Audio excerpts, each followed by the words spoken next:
സമയം കടന്നു പോകുന്നു. അധ്യാപികയുടെ സ്ഥിരം വഴക്ക് കാരണം അരുൺ പഠനത്തിൽ പിന്നോട്ട് പോകുന്നു.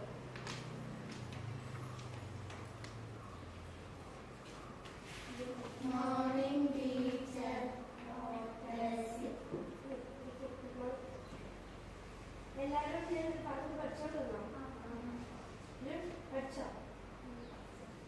നിന്നോട് ഞാൻ ഇന്നലെ പറഞ്ഞു പഠിച്ചോണ്ടിരുന്നു. നീ അത് ഇന്നലെ പഠിച്ചില്ല, ഇന്ന് പഠിച്ചില്ല. അതൊക്കെ പഠിക്കാതെ നിന്നോട് എത്ര നിനക്ക് മനസ്സിലാവില്ല. ഇങ്ങനെ പഠിക്കാൻ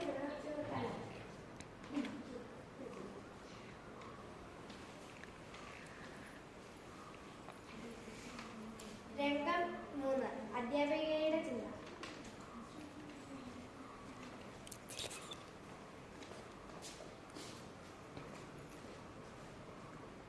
ടീച്ചറെ, എന്റെ ക്ലാസ്സിലെ മറ്റാരുണ്ട്.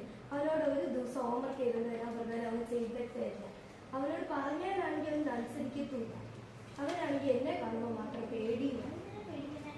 അവൻ ഈ ഹോംവർക്ക് ചെയ്യത്തോ ഞാൻ കുറച്ച് വഴക്കമാണ് എന്ന് പറഞ്ഞു എപ്പോൾ കണ്ടാലും പേടിയില്ല.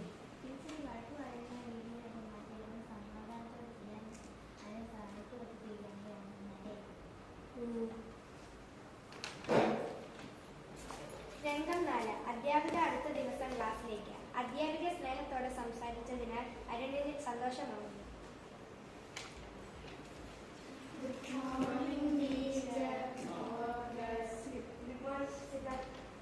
ഞാൻ പഠിച്ചാൽ പഠിച്ചോ?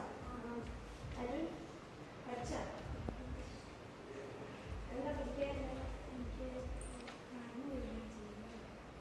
കുഴപ്പമില്ല, ടീച്ചേഴ്സ് സഹായിക്കും കേട്ടോ.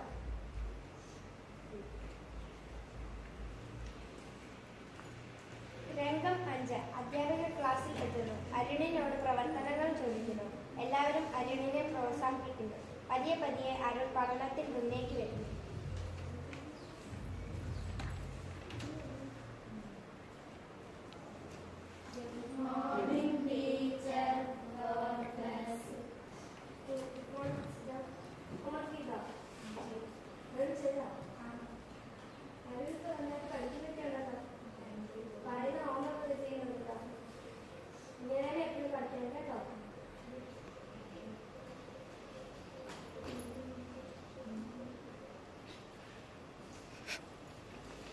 അധ്യാപിക വിദ്യാർത്ഥി ബന്ധം എന്നും ഇങ്ങനെ തന്നെ നിലനിൽക്കട്ടെ.